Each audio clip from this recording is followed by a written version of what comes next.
Okay, చూడనా ఈ SI మనం 2018 ప్రిలిమ్స్ పేపరు డిస్కషన్ చేస్తాం.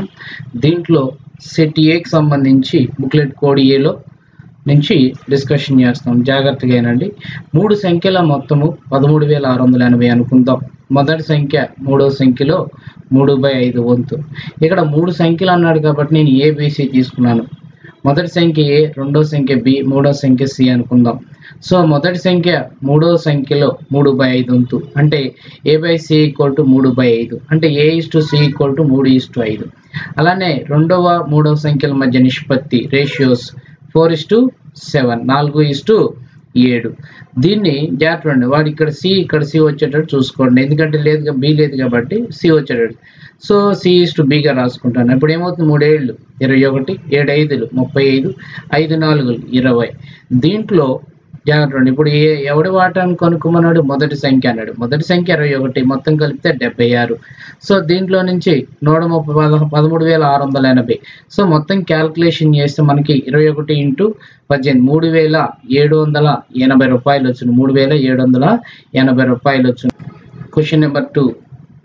దీంట్లో a boy distributed chocolates among 4 of his friends 1/3:1/4:1/5:1/6. ఈ రేషియోని మనం ఏం చేద్దామంటే ఈ 3 4 5 6కి ఎల్సిఎం కడితే మనకి 60 వస్తుంది. సో 60 చేత అన్నిటిని మల్టిప్లై చేస్తే 60/3 60/4 60/5 60/6. సో చేసినట్లయితే ఇప్పుడు ఏమవుతుంది, 20 15 12 10 వస్తుంది. అంటే అన్నిటిని కలిపితే చాలు మనకి 20 15 మనకి ఎంత అవుతుంది, ఇక్కడ 35 ప్లస్ ఇది ఒక 22 మొత్తం కలిపితే 27. మినిమం చాక్లెట్లు ఎంత అంటే డిస్ట్రిబ్యూషన్ 20. Question number 3. ఒక వ్యక్తి తన ఆస్తిలో పెద్ద కుమారుడికి 2/5 వంతు. 2/5 ఎంత అంటే 40%. చిన్న కుమారుడికి 30%. అంటే ఇద్దరికి ఎంత పోయింది, 70% పోయింది. అయితే ముగ్గురు కుమార్తెలకు 3:5:2 నిష్పత్తిలో పంచాడు. అయితే వీళ్ళిద్దరికి తేడా ఎంత, అతని కుమారులో ఒకడు రెండోవాడి కంటే 20,000 ఎక్కువ. అంటే తేడా ఎంత, 10%, 20,000 రూపాయలు. 10%, 20,000 రూపాయలు. అయినా కుమార్తెల వాటాలో అత్యధిక వాటా ఇది 5 కదా. ముందు దీనికి వీళ్ళకి పంచింది ఎంత, 30%. 30% ఎంత, 30 × 20,000 /10. అంటే ఇక్కడ వీళ్ళ మొత్తానికి పంచుకుంది ఎంత అంటే 60,000 రూపాయలు మనకి. ఈ 60,000 రూపాయల్లో కుమార్తె వాటా 5 భాగాలు. 5/10 0 0 క్యాన్సిల్. 6 5 30,000 మొత్తం కలిపి పెద్ద కుమార్తె అంటే ఎక్కువగా పొందేటటువంటి వాటా ఎంత అంటే 30,000 రూపాయలు. ఓకే, 30,000 రూపాయలు. Question number 4. 2 సైకిళ్ళు ప్రస్తుత ధరల మధ్య నిష్పత్తి 2:3. 2 సంవత్సరాల తర్వాత మొదటి సైకిల్ ధర 15%, రెండో సైకిల్ ధర 470. చూడండి ఇక్కడ 15% పెంచాను అన్నాడు. ఇక్కడ 2x 3x నేను రాసుకున్నాను. 2x 3. దీన్ని 15% పెంచాడు అంటే 115/100 × 2x. దీనికి ఎంత కలిపాడంట, రెండో దానికి 475 రూపాయలు పెరిగింది అన్నాడు. అంటే 5 23 5 20. సో 23/20 × 2x × ఈ 5 ఇటు అవుతుంది. 5 = ఇప్పుడు 3 3 9x 3 475 మొత్తం కలిపి 1425. సో ఇక్కడ ఏమవుతుంది, క్యాన్సిలేషన్ 2 10 5 2. ఈ 2తో మళ్ళీ మల్టిప్లై చేస్తే 23x = 2 9 18x ప్లస్ 2 1425 ఎంత అంటే 2850. ఇది ఇటు వస్తే 5x. x ఎంత అవుతుంది అంటే 570 అవుతుంది. వాడికి కావాల్సింది మొదటి సైకిల్ ప్రస్తుత ధర ఎంత అని అడిగాడు. సో టోటల్గా ఇది ఫస్ట్ అన్నటువంటి ధర ఎంత అంటే 1140 రూపాయలు. జాగ్రత్తగా అది సైకిల్ ధర ఎంత అంటే 1100. ఇది ఫస్ట్ ఉన్నది 2x. అయితే వాడు అడిగిన క్వశ్చన్ ఏంటంటే మొదటి సైకిల్ ప్రస్తుత ధర. యాక్చువల్గా ప్రస్తుత ధర అంటే మళ్ళీ దేనికి 15% తీసుకొని చేస్తే మనకు వచ్చేసరికి యాక్చువల్గా 1310 అంటే 1331 దాకా వస్తుంది మనకి నియర్గా. ఓకేనా. సో అక్కడ లేదు, ఆప్షన్లో లేదు మనకి. యాక్చువల్గా ఖచ్చితంగా వస్తే 1311 రావాలి సార్, కానీ అక్కడ లేదు కాబట్టి ఇప్పుడు వాడు ఏది తీసుకుంటాడో ఆన్సర్ అనేది చూసుకోండి జాగ్రత్తగా. యాక్చువల్గా ఇది present price of the first పై స్కేల్. జాగ్రత్తగా ఉన్నానా. చక్రవడ్డీ it's very important. Simple solution తెలిసినోడికి ఇది. ఒక నిర్దిష్ట సొమ్ముపై సంవత్సరానికి 10% అన్నాడు. భిన్నాల్లోకి మార్చుకుంటే 10%ని 1/10. 2 సంవత్సరాలకు వచ్చే వార్షిక చక్రవడ్డీ మరియు 3 సంవత్సరాలకు వచ్చే వారి వడ్డీకి మధ్య భేదం ₹1080. నేను 3 సంవత్సరాలకు తీసుకుంటున్నాను అంటే క్యూబ్ చేయాలి. 1000 1/10 into 1000 1/10 into 1000 చేస్తే 100 100 100 3 times. అగైన్ దీని మీద 1/10 వేస్తే 10 10 10 వస్తుంది. అయితే మళ్ళీ 3వ సంవత్సరానికి వెళ్తున్నాడు కాబట్టి 10 10 1. సో జాగ్రత్తగా చూడండి. ఈ క్వశ్చన్లో నేను చెప్పిన దాని ప్రకారం మనకి వారి వడ్డీ అంటే ఇది 300. సో 2 సంవత్సరాల చక్రవడ్డీ అంటే ఎంత? 100 + 100 + 10 210. 300 నుంచి 210 పోతే 90. 90 భాగాలకి 1080 అయితే వాడు తీసుకున్న అప్పు ఎంత అని అడిగాడు. అంటే 1000 ఎంత? 1000 into 1080/90. 0 0 క్యాన్సిల్. 9 12. 12 into 1000 ఎంత అంటే 12,000.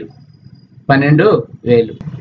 చూడండి నెక్స్ట్ క్వశ్చన్. ఒక వ్యక్తి కొంత సొమ్మును బార్ వడ్డీకి రుణం తీసుకున్నప్పుడు మరియు అతను చెల్లించిన వడ్డీ అసలులో 4/5 వంతు.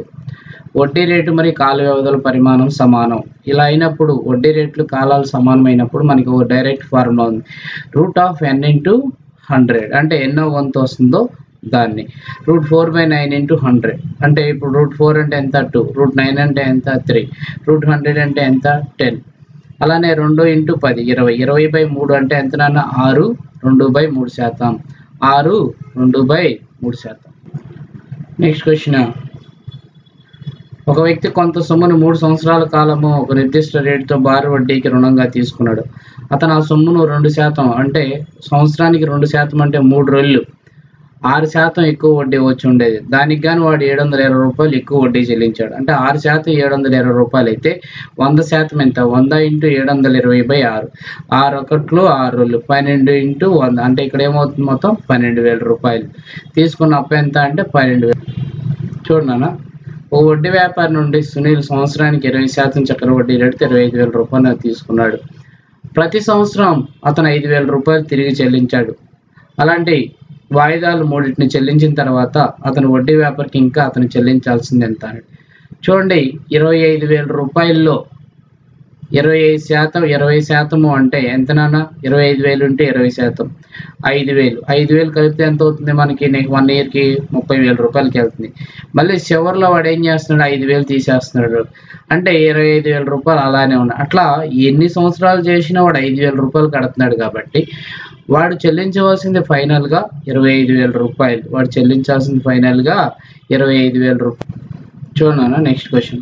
మొదటి 300 సహజ సంఖ్యలను టైప్ చేయడానికి ఒక టైప్ రైటర్లో సంఖ్య కీబోర్డులను ఎన్నిసార్లు నొక్కాల్సి ఉంటుందని అడిగాడు. ఫస్ట్ 1 నుంచి 9 వరకు అంటే సో ఒక్కొక్క దానికి ఒక నెంబరే కాబట్టి 1 into 9 9 సార్లు. తర్వాత 10 నుంచి 99 వరకు 2 నెంబర్లు కాబట్టి 2 into 90 180 సార్లు. అలానే 100 నుంచి 300 వరకు మనకి 201 సార్లు ఉంటాయి కాబట్టి నెంబరు 201 నెంబర్లు కాబట్టి ఒక్కొక్క దానికి 3 times మొత్తం కలిపితే ఎంత? 792 సార్లు వాడు నొక్కాల్సి ఉంటుంది. చూడనా. వాడు అడిగిన క్వశ్చన్ ఏంటంటే మొత్తం సున్నాలు ఎన్ని వచ్చును అని అడిగాడు. ఇలాంటి లెక్కలు వచ్చినప్పుడు ఫర్ ఎగ్జాంపుల్ 2లు ఎన్ని ఉన్నాయో 2 2 5లు వచ్చినప్పుడు మాత్రమే సున్నాలు వస్తాయి. అవునా. దాని ప్రకారం ముందు ఏది తక్కువగా ఉంటే అదే ఆన్సర్ అవుతుంది. ఇక్కడ చూస్తే 2లు చాలా రావడానికి అవకాశం ఉంది. కానీ ముందు 5 లెక్కేద్దాం. 5లో ఎన్ని వస్తున్నాయో చూద్దాం. 75ని 3 into 25. 25ని ఏం చేయొచ్చు? 5² అని రాయొచ్చు. అలానే 60ని 12 5లుగా రాయొచ్చు. అలానే 35ని 7 5లుగా రాయొచ్చు. 30ని 6 5లుగా రాయొచ్చు. 10ని 2 5లు. ఇదొక 5. ఇదొకటి 1 2 3 4 5 ఇదొక 2. మొత్తం ఎన్ని సున్నాలు ఉన్నాయంటే 7 సున్నాలు ఉంటాయి. మొత్తం జాగ్రత్త ఉండి మొత్తం 7 సున్నాలు. జాగ్రత్త ఉన్నాను. The sum of the district primes that divides by 5,400. 5,400ను ప్రారంభించే